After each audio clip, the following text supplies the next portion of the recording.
Supreme court ने uniform civil code लागू करने को लेकर संसद को विचार करने के लिए कहा है।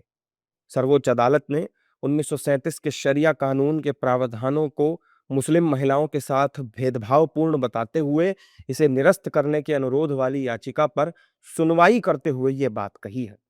इस मामले की सुनवाई चीफ जस्टिस सूर्यकांत की अगुवाई वाली पीठ कर रही थी। इस दौरान अदालत ने कहा, यह बहुत अच्छा मामला है। सभी धर्मों की महिलाओं को न्याय दिलाने के लिए एक समान कानून की जरूरत महसूस की जा सकती है, लेकिन इस पर केवल विधायिका को ही विचार करना चाहिए। सुप्रीम कोर्ट की टिप्पणी के बाद प्रतिक्रियाएं आनी शुरू हो गई हैं। इस पर मौलाना क्या कुछ कह रहे हैं, वो आप सुनिए। तो यूसीसी से समाज में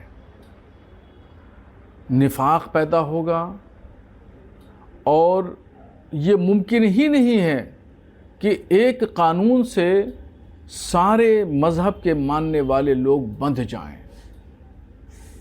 क्या यूसीसी ये बात लागू करेगा कि जो शरीयत का सिस्टम है निकाह का, क्या एक कानून निकाह लागू कर दिया जाएगा तो क्या दूसरे मज़हब के मानने वाले उसको फॉलो करेंगे? हरगिज़ नहीं। वहाँ 7 फेरे लगते हैं और यहाँ निकाह होता है। ऐसे ही 7 फेरे का कानून अगर यूसीसी के ज़रिए लागू कर दिया जाए तो क्या निकाह वाले तस्लीम करेंगे? हरगिज़ नहीं तस्लीम करेंगे। ये तो मुमकिन ही नहीं है कि एक कानून बनाया जाए और एक कानून पे तमाम मज़हब के मानने वाले लोगों को तैयार किया जाए और कहा जाए कि नहीं, तुम्हें यही अमल करना है, इसी पे अमल करना है। ये मुमकिन ही नहीं है। सुप्रीम कोर्ट की टिप्पणी पर संतों की भी प्रतिक्रियाएं आई हैं। संत समाज कोर्ट की टिप्पणी का समर्थन कर रहा है।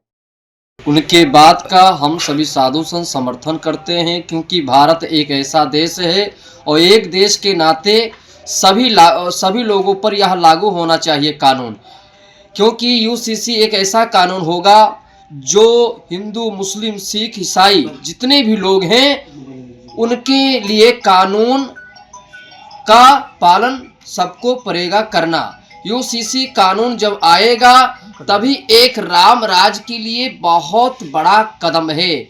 यूसीसी कानून आने पर जाति से लेकर के और तलाक, विवाह, शादी, अन्य चीज को लेकर के कोई मतभेद नहीं होगा। इसीलिए यूसीसी कानून बहुत अच्छा कानून है। निश्चित रूप से सर्वोच्च न्यायालय का टिप्पणी अत्यंत सराहनीय है।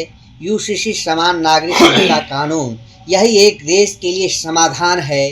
किसी भी समस्या का समाधान यह यूसीसी कानून है, जो देश में सौहार्द भी रखेगा, देश में एकता भी रखेगा, देश की अखंडता के मार्ग पर ले जाने का काम करेगा। एक देश एक कानून होना चाहिए। किसी प्रकार का कोई भेदभाव नहीं, न जाति के नाम पर, न धर्म के नाम पे, न मजहब के नाम पर। जितना अधिकार मुस्लिमों को रहेगा उतना ही अधिकार हिंदुओं को रहेगा, उतना ही अधिकार ईसाइयों को रहेगा। किसी प्रकार का कोई भेदभाव नहीं। यह बहुत ही उत्तम कानून है।